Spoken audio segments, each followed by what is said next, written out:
नमस्कार दर्शकों, मैं हूं ऐश्वर्या कपूर और आप देख रहे हैं मेरे साथ पूछता है भारत। और दर्शकों, पूछता है भारत कि क्या भारतीय जनता पार्टी एक नया अध्यक्ष बना के एक 45 साल के नितिन नवीन को, वो नितिन नवीन जिनको 24 घंटे पहले तक, कीप इट फुल फ्रेम करें, जिस दिन उनका अनाउंसमेंट हुआ उससे 24 घंटे पहले असम के मुख्यमंत्री हेमंत बिश्व शर्मा और दिल्ली के मुख्यमंत्री रेखा गुप्ता शायद बिहार ही पहुंची थी और आपस में बात कर रहे थे। तो हेमंत बिश्व शर्मा ने पूछा रेखा गुप्ता जी से, क्या नितिन खुद भी लड़ता है क्या?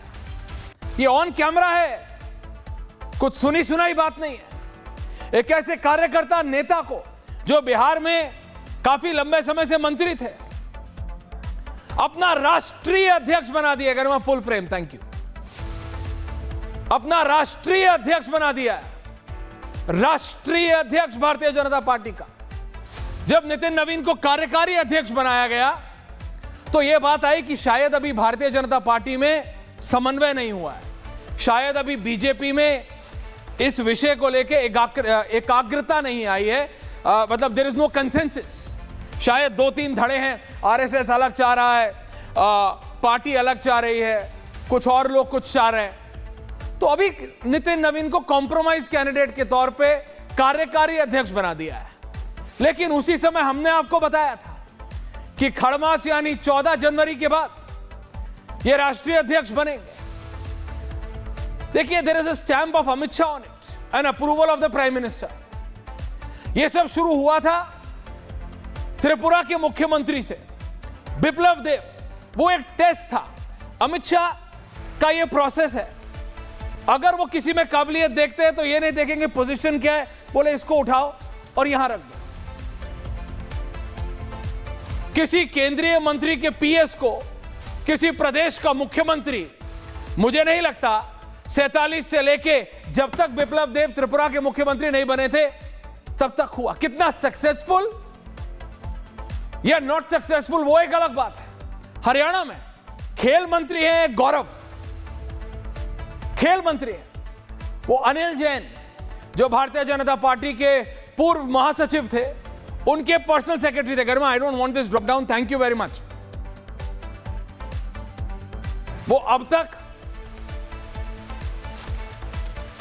हरियाणा में, गौरव की मैं बात कर रहा था, अनिल जैन के निजी सचिव थे, पर्सनल सेक्रेटरी। उठाया, इलेक्शन लड़ाया, sports minister Haryana and youth affairs. Prime minister का अप्रूवल, अमित शाह की स्ट्रैटेजी कई बार चलती है, कई बार फेल हो जाती है। उसी स्ट्रैटेजी के तहत, और मैं ये नहीं मानता एज अ रिपोर्टर कि इसकी आलोचना अंदरूनी तौर पे नहीं हुई होगी, क्योंकि एक पूरी पीढ़ी भारतीय जनता पार्टी में किनारे पे लग गई। माने या ना माने Ajay Alok ji, whatever he says, but that is BJP. वो बीजेपी का अपना डिसीजन है। जब हरियाणा में मनोहर लाल खट्टर को बनाया था तो बोला था भैया इतने बड़े बड़े जाट नेता हैं, नॉन जाट नेता को बना रहे हो, उसके बाद सैनी साहब को बना। This is BJP, unprecedented decisions लेते हैं। शिवराज सिंह चौहान मध्य प्रदेश सबसे बड़ी बहुमत से 5वीं बार जीत के आए, बोले हट जाओ, दिल्ली आ जाओ, आ गए। This is BJP. अब ये नितिन नवीन आया, अब ये क्या करामात कर पाएंगे, क्या कर पाएंगे? नितिन नवीन, जब अनुराग ठाकुर, जी हां वही अनुराग ठाकुर जो पूर्व केंद्रीय मंत्री, जब वो भारतीय जनता पार्टी युवा मोर्चा के राष्ट्रीय अध्यक्ष थे तो वो उनकी टीम में जनरल सेक्रेटरी थे युवा मोर्चा में। अब नितिन नवीन राष्ट्रीय अध्यक्ष हैं, अब उनकी टीम में अनुराग ठाकुर या और कोई जनरल सेक्रेटरी होगा, कौन होगा वो देखने वाली बात है। क्योंकि ये सिर्फ एक डिसीजन है। अगले 15 दिन के अंदर अगर सूत्रों की माने तो भारतीय जनता पार्टी में, संगठन में और सरकार में, केंद्रीय सरकार में, नरेंद्र मोदी कैबिनेट में बड़े बड़े बदलाव आने हैं, बड़े बड़े चेंजेस। वो क्या चेंजेस हैं और उस पे, आप पे और हम पे क्या फर्क पड़ता है? क्योंकि लोग आज बोल रहे हैं नितिन नवीन बने कि नड्डा जी रहे, उससे हम पे क्या फर्क पड़ता है, हमें बताओ।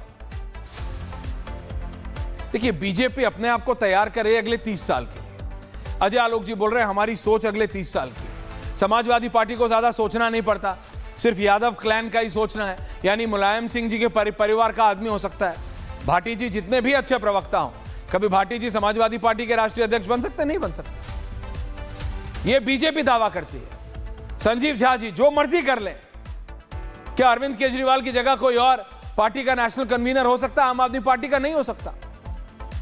राहुल गांधी कांग्रेस में, अगर गांधी नहीं है तो अब नहीं हो सकता, और यही बीजेपी को बीजेपी बनाता है। पर क्या, जब आप 3 इलेक्शन जीत चुके हैं, एंटी इनकम्बेंसी आती रही है, कहीं कहीं कहीं कहीं आ रही है, ऐसे में इतना बड़ा रिस्क, जो एनालिस्ट हैं, ये जो बड़े बड़े राजनीतिक सो कॉल्ड विश्लेषक हैं, वो विश्लेषण करते हैं, ज्ञान की गंगा बहाने की कोशिश करते हैं कि देखो अब इसमें ऐसा होने वाला है। किसी को कुछ नहीं पता है। बड़े बड़े नाम दुनिया भर ने लगा लिए। किसी को पता था, होश तक था कि नितिन नवीन बनने वाले हैं? किसी को नहीं पता था। और जब बन गए तो फिर वो वीडियो निकाल रहे कि देखो छठ पूजा के दौरान अमित शाह किसी के घर नहीं, नितिन नवीन के घर गए थे। अरे भैया, बाद में एनालिसिस तो हर कोई कर सकता है, पहले किसी को पता था नहीं। That is BJP pulling a rabbit out of a hat. उस जादूगर की तरह है कि वो एक जरा सी काली टोपी में से कितने खरगोश निकाल देंगे आपको पता नहीं चलेगा, सरप्राइज कर देते हैं। लेकिन इस सरप्राइज से बीजेपी को क्या फर्क पड़ेगा, क्योंकि इस साल 2026 में बंगाल, तमिलनाडु, केरला, असम, पुडुचेरी और ये सब मई से लेके 7 मई से लेके और 12 जून तक ये 5 पोल होने हैं। कहां कहां? पश्चिम बंगाल ममता बनर्जी, तमिलनाडु स्टालिन, केरला, असम, पुडुचेरी, यानी हेमंत बिस्वा शर्मा से लेके ममता बनर्जी तक, सबका भविष्य इन्हीं 12 महीनों में तय होना। 12 भी नहीं, अगले 5 महीनों में। और ये 5 इलेक्शन 40 दिन के अंदर है, यानी पूरी संभावना है कि मिनी 1 नेशन 1 पोल, मिनी 1 नेशन 1 पोल, यानी बंगाल, तमिलनाडु, केरला, असम, पुडुचेरी।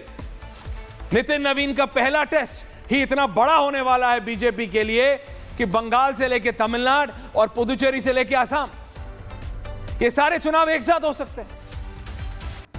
एक आध वीडियो आजकल सोशल मीडिया पे आती है, राहुल गांधी भंवर जितेंद्र सिंह के ऊपर नाराज हो रहे हैं। असम के प्रभारी हैं वो, ये बगल में केसी वेणुगोपाल खड़े हैं, वो कहीं जाते हैं सचिन पायलट साथ में। कांग्रेस असम में कुछ नहीं कर रही, जो कर रहे हैं गौरव गोगोई कर रहे हैं। गौरव गोगोई कितने सक्सेसफुल हो सकते हैं?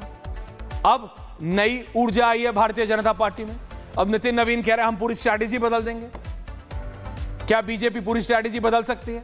और क्या ये नई ऊर्जा 45, ये डिफरेंस बता रहा हूं, 45 और 83, अगर मैं गलत नहीं हूं, खड़गे साहब 83 के हैं और नितिन नवीन 45 के हैं। एक जनरेशन नहीं, 2-3 जनरेशन का फर्क है। 45 और 43, 80, 82, 83, सॉरी, मेरी हिंदी में काउंटिंग थोड़ी गड़बड़ है, इसलिए मैं काउंट कर लेता हूं। 45 और 83, 45 और 83, 83 और 45, ये बाप बेटे से भी ज्यादा का फर्क है। आप समझ रहे हैं? 2 जनरेशंस का फर्क है। उन 2 जनरेशंस में क्या बीजेपी अपने आप को युवा पीढ़ियों को रिझाने के लिए, युवा पीढ़ी को जिसे जेन जी कहते हैं और जिसको बहुत लोगों ने तो अराजक जनरेशन बना दिया है कि दुनिया में कहीं भी कुछ होता है जेन जी तबाही करती है, जिसके मैं खिलाफ हूं। ऐसी नहीं है जेन जी, बहुत समझदार है जेन जी। उसको मिसलीड करने की कोशिश करते हैं लोग, लेकिन उस जेन जी पर पकड़ बनाने के लिए क्या बीजेपी ने नितिन नवीन को चुना है?